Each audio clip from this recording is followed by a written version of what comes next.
Hi Mark, it's good to have you along, and also congratulations for making the top wineries for 2022 list. That's a great achievement.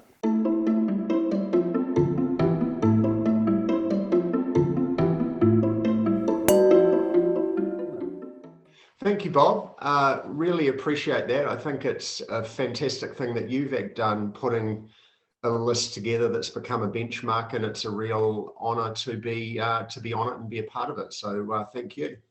Yeah, so accolades like medals and trophies and things like that. What do they mean? I mean, is it important to get those things for a yeah? Yeah, it is. It's important because customers, from a practical perspective, customers and consumers read them.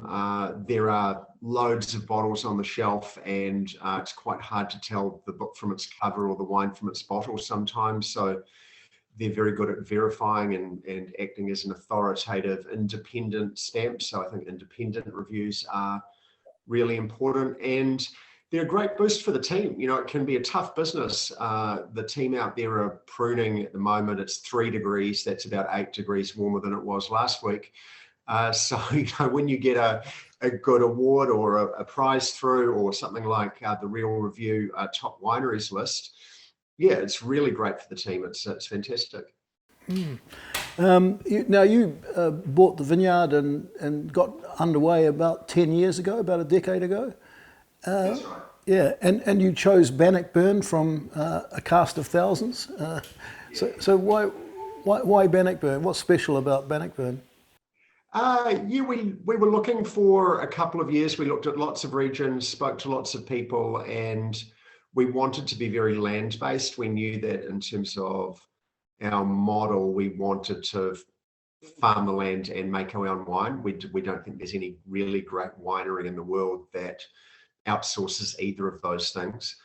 And we looked at where we thought if there were a great terroir in New Zealand and the next 30, 40 years, and we rightly or wrongly ended up on Bannockburn with Pinot Noir. So yeah, it was a conscious choice, and we were fortunate in that there was some really great sites available when we were looking. You've been through a very steep learning curve since. Do you think you've cracked it? I mean, the curve's sort of flattened out, and there's still plenty, or is there still plenty to learn?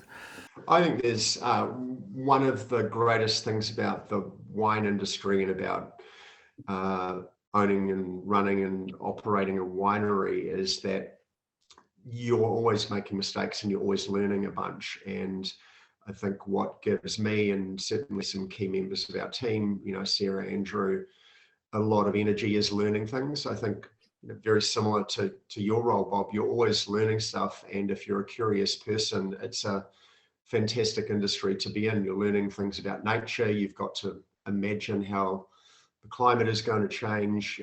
There's people telling you should use 100% whole bunch, and you've got to work through those sorts of decisions.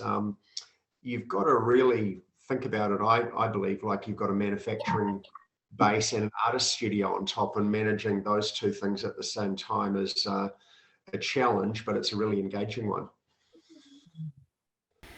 What do you enjoy most about being a winemaker? The easy answer would be the blending sessions, or at least the evaluation sessions, when you're seeing the wines through ferment, through Malo for the first time on a new vintage, and trying to get a sense of how that is. That's just really exciting. We do a lot of activities as a team, and I think as a team, the most exciting thing, we're bottling our 2022 rosé today. We've got the bottling line running down in the winery, and at the end of the day, everybody who's been involved, from the bottling line to the farm, sits around and tries the wine. I mean, obviously it will have a bit of bottle shock, but it's just a great thing to do. It brings everybody together and connects them all of their roles in creating a finished product that will then go out into the world and hopefully give people a lot of pleasure. And what do you enjoy least about being a winemaker? Uh, well, I thought about this one. The easy answer is winter.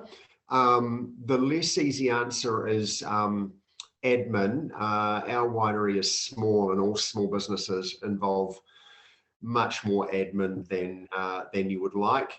And then there are some things that over time you look back on with a bit of humor, but at the point in time when you're chasing a little baby doll sheep that's escaped its little enclosure and it's eating some of your long nurtured Riesling vines, those things can be a bit of a pain in the neck. So yeah, especially if you don't have any skills with animals. So yeah. And of all your wines, do you have a sort of single favourite? Is there a particular label that rises above the others? Uh, Two for me. One is our rosé, because we started out with an intention to make New Zealand's best rosé and show sight through it, which we think we achieve. And it's a challenging one to make. You not only have to get your balance and all the normal things, but colour is a factor. And we're really proud of what we achieved there. And then Slapjack Block Pinot Noir. It's the first block planted in Bannockburn. You see photos of Bannockburn with no vines on it. It's obvious why it was the first block planted. It's beautifully sloping, it's draining, it's sun exposed, it's wind protected. It's 31-year-old vines, so it's not Barossa, but it's got some good vine age, and it's own rooted, so it's got a really unique character. And seeing that year after year and how that changes is fantastically interesting, and we love it.